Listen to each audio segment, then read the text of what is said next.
Fala, meus inflamados, tudo bem com você? Pois é, hoje o tema é um pouquinho mais delicado que o normal. Hoje nós vamos falar sobre obesidade e as suas consequências. Que fique claro aqui que hoje eu falo muito mais para o público leigo, para o público que está preocupado com um familiar ou um amigo que está engordando, do que para o acadêmico, porque geralmente no meu canal eu costumo falar com os dois públicos, certo? Então, o estudante de nutrição que busca aqui substratos intelectuais para ele compreender certos mecanismos, talvez nesse vídeo ele não encontre. Mas pode ser que eu dando essa visão geral seja importante também, tá? Então acompanhe comigo.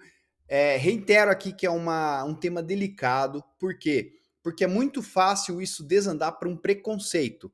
Mas eu costumo dizer que entre a gordofobia e a gordolatria existe um meio termo. A gente não pode ter gordofobia, mas não podemos descambar para uma gordolatria, certo? Mas você vai entender que eu estou dizendo à medida que esse vídeo avance. Por isso, só vou pedir para você se inscrever no canal, ativar o sininho e vem comigo, vamos entender melhor a obesidade e o que ela faz no organismo do obeso. Bom, vamos começar, primeiro de tudo, estabelecendo algumas coisinhas aqui que vai fazer com que a gente entenda melhor a obesidade. A obesidade é um problema de saúde pública. Nesse artigo da Nature, eles perguntam o seguinte: a obesidade é um distúrbio? Ou melhor, a obesidade é uma doença? E olha o que os autores vão nos dizer. A principal justificativa para definir a obesidade como uma doença crônica, além dos riscos à saúde diretamente atribuíveis ao excesso de peso corporal, ou seja, além do que eu posso ter de problema com o meu peso já nas articulações, no meu sistema respiratório e tudo mais, é a fisiopatologia distinta em pessoas com obesidade, resultando em um poderoso mecanismo homeostático que impede a perda de peso e promove um maior ganho de peso. O que ele está dizendo aqui? A fisiopatologia, ou seja, a fisiologia dessa doença, que envolve essa doença, ela dificulta que você perca peso. Ela começa a fazer uma engrenagem que ocorra de tal forma que você dificilmente vai sair desse quadro. Esses mecanismos biológicos alterados em pessoas com obesidade explicam por que a abordagem de curto prazo ou intervenções médicas frequentemente não são suficientes para resultar na perda de peso a longo prazo. Embora tentar promover uma alimentação saudável e mais atividade física possa ser importante para a prevenção da obesidade no nível da sociedade, essas recomendações não são suficientes para reduzir o IMC em indivíduos que já vivem com alto peso corporal. Então, aqui olha que importante: indivíduos que têm obesidade possuem uma fisiologia específica que dificulta que eles se livrem dessa obesidade, tá? E a obesidade é um problema de saúde pública mundial. Então, a gente vê a maior fatia ali nos Estados Unidos, certo? A gente vai ter alguma coisa na China também, a gente vai ter Índia, enfim. Existe, e o Brasil vai aparecer, né? O Brasil está aqui, isso é significativo. 10% das pessoas com obesidade no mundo estão no Brasil. 90% dos diabéticos têm o sobrepeso como causa. Esse é um dado muito importante. Portanto, o sobrepeso, além dele me dar problemas por ele próprio, ele começa a me causar problemas variados. Porque veja bem, vamos falar um pouquinho sobre o fato de você que está me assistindo aqui não conseguir emagrecer ou não conseguir comer menos. O nosso corpo, ele possui um piso e um teto energético, que é o que essa figurinha está demonstrando aqui. Veja, existe um ponto que eu não consigo comer mais, e quem é marombeiro e tenta fazer um bulk limpo, tenta comer, sabe que uma hora não consegue comer mais. Bulk limpo é comer calorias saudáveis em excesso, vamos dizer assim, fazer um overeating. E você também tem um ponto aqui para baixo que você não consegue comer menos porque vai começar a aparecer fome constante, certo? Então, nosso corpo não é que ele funciona, por exemplo, eu vou fazer uma calorimetria indireta e vou descobrir que eu preciso de 1.612 calorias.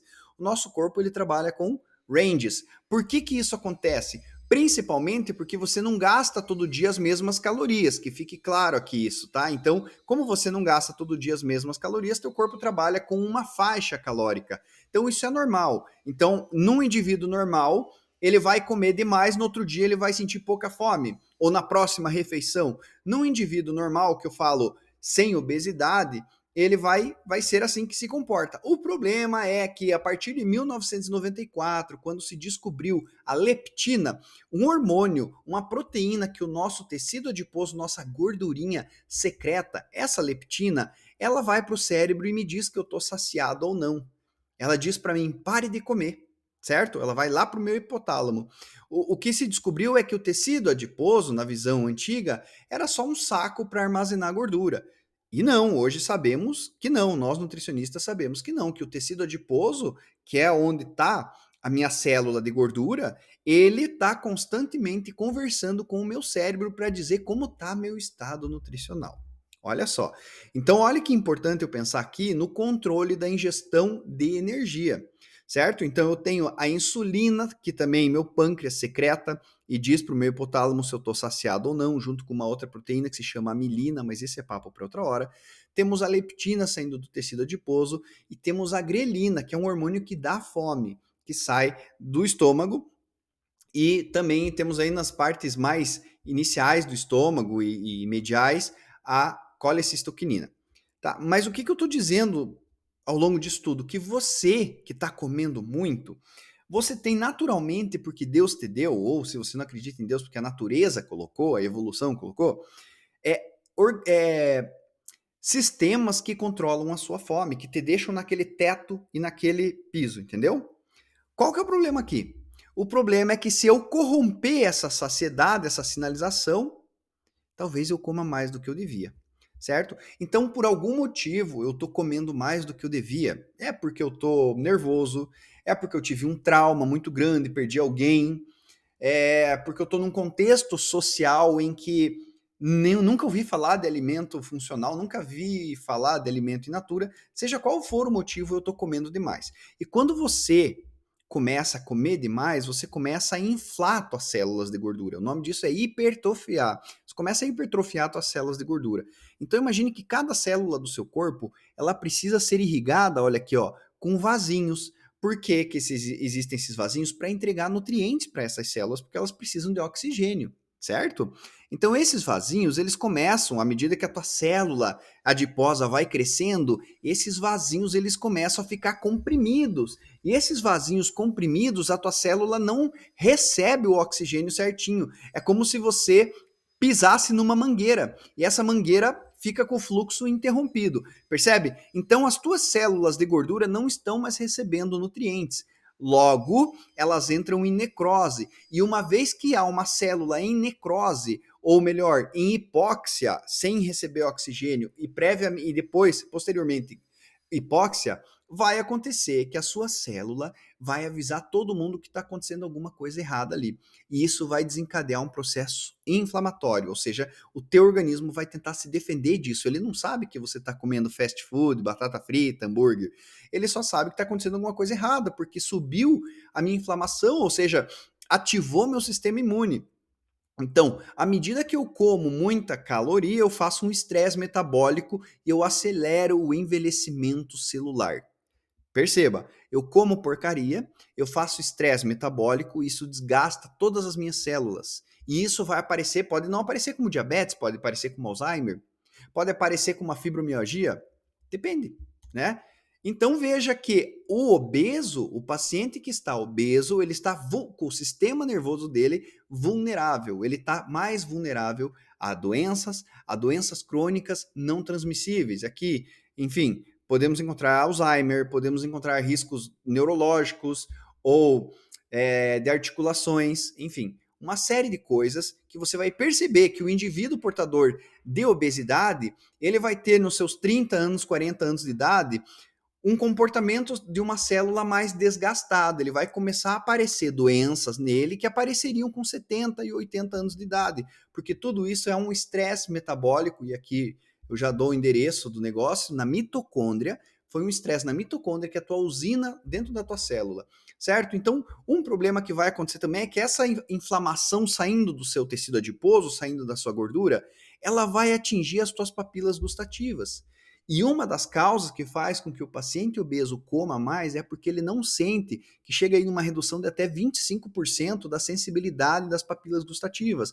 Por isso que o paciente obeso vai precisar sempre de algo mais doce, mais salgado, mais doce ainda, muito mais salgado que o teu paladar pede. Então, para você combater a obesidade, você teria que combater a inflamação, porque essa inflamação está indo no hipotálamo dele.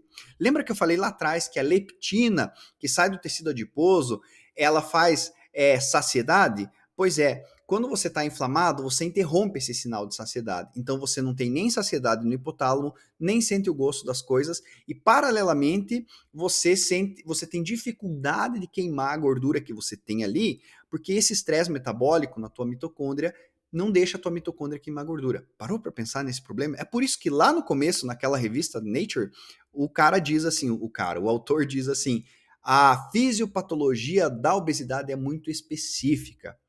E olha que legal esse estudo aqui. Nesse estudo aqui, eles perceberam que dividiram os participantes em duas categorias: categoria que vai comer produto ultraprocessado, produto e outra categoria que vai comer produto in natura. As pessoas que consumiam alimento in natura, elas consumiam menos. Os alimentos ultraprocessados, além de ser mais palatáveis, eles não geram a saciedade que as fibras dos alimentos in natura geram, por exemplo, entre outras questões. Então sempre dizem, para emagrecer você vai ter que fechar a boca. Eu digo, não, para emagrecer você tem que abrir a boca. Você não tem que fechar a boca, você tem que abrir a mente, né? Então veja que eu tenho aqui 600 calorias e aqui eu tenho 900 calorias. Quem que come mais aqui? Esse aqui mastigou bem mais, né? Vamos pensar aqui em 380 calorias que eu posso encontrar em 520 gramas de comida. Eu pego 250 gramas de morango, uma bandejinha, 100 gramas de aveia e 170 gramas, um potinho de iogurte. Aqui eu encontro 380 calorias também. Então perceba que às vezes não tem nada errado com o teu metabolismo. Tem que... É muito fácil você comer 1000 calorias disso aqui do que disso aqui. Tá me entendendo? E olha só, para você comer as calorias que tem uma lata de leite moça, você teria que comer 76 cenouras. Claro que ninguém vai comer 76 cenouras, mas mesmo comendo num absurdo, você teria muito mais nutrientes do que aqui. E o que é mais fácil você comer, né? Eu te pergunto, se falasse para você, olha, você tem que comer 1.200 calorias para ganhar R$ 1 milhão, você preferia 76 cenouras ou uma lata dessa? É de você pensar, né? E eu coloco essa imagenzinha para você ver que as cenouras não precisam ser daquele jeito. A comida, a comida ela precisa do teu carinho. A comida ela precisa do teu carinho, tá? Olha aqui, 60 gramas de carboidrato, eu posso comer um sneaker, ou 2 pães franceses, ou 1 quilo de melancia. Perceba que o problema não é o carboidrato. Perceba que eu falo assim, eu não como carboidrato. Quando alguém me fala isso, eu pergunto de qual carboidrato estamos falando. Então, ao passo que quando você come alimentos in natura, frutas, vegetais ricos em polifenóis, você faz o contrário, você vai ter propriedades anticarcinogênicas, antidiabéticas, anti-inflamatórias, né? A saúde do cérebro, saúde cardiovascular. Tudo isso acontece o oposto quando você tem uma alimentação mais plant-based, uma alimentação mais baseada em planta, em alimentos in natura. Então perceba que quando eu tenho esse estudo aqui é maravilhoso, ele mostra que o que acontece? Leva aproximadamente 6 meses para haver uma reconfiguração real das suas bactérias intestinais, porque as bactérias intestinais, que a gente chama hoje de microbiota, ela também influencia na tua saciedade, na maneira como o seu corpo absorve as calorias. Tudo isso é importante pensar, porque se a sua microbiota não está saudável, não adianta você tomar probiótico, certo? Então, a obesidade vai trazer uma série de problemas que você uma hora vai ter que fazer uma escolha. Não, eu não quero abrir mão de comer muito e comer o que eu quiser. Tudo bem, mas saiba que você está indo para um caminho muito perigoso, muito perigoso. Saiba que você não precisa passar por certas coisas. É um processo difícil, é um processo demorado, e é por isso que a gente trabalha a longo prazo na nutrição hoje, tá? Então, você vai ter problemas de apneia, você tem problemas de problemas cardíacos, você vai ter uma grande chance de diabetes, você vai ter o colesterol alto, você tem risco de ter doenças respiratórias. Enfim, você vai ficar doente, entendeu? Aqui não é mais uma questão de estética. Se você colocar mais peso corporal do que seu corpo foi desenhado para ter, você vai ficar doente. E vai deixar de ter momentos assim. Me perdoe eu ter que apelar para esse tipo de imagem. Mas esse tipo de imagem só vai acontecer na tua vida se você se cuidar. Esse tipo de coisa aqui, você só vai poder desfrutar se você se cuidar. Aqui não tem mais nada a ver com estética e abdômen tanquinho. Você não precisa ter o abdômen saradão. Você não precisa. Você pode ter uma pochetinha e ser muito feliz com ela. Eu quero que você pense se vale a pena. Se pergunte, vale a pena o preço que eu estou pagando para comer tudo que eu quiser e o quanto que eu quiser? Essa é a reflexão que eu queria deixar para você hoje e eu espero que você não me leve a mal. Até o próximo vídeo.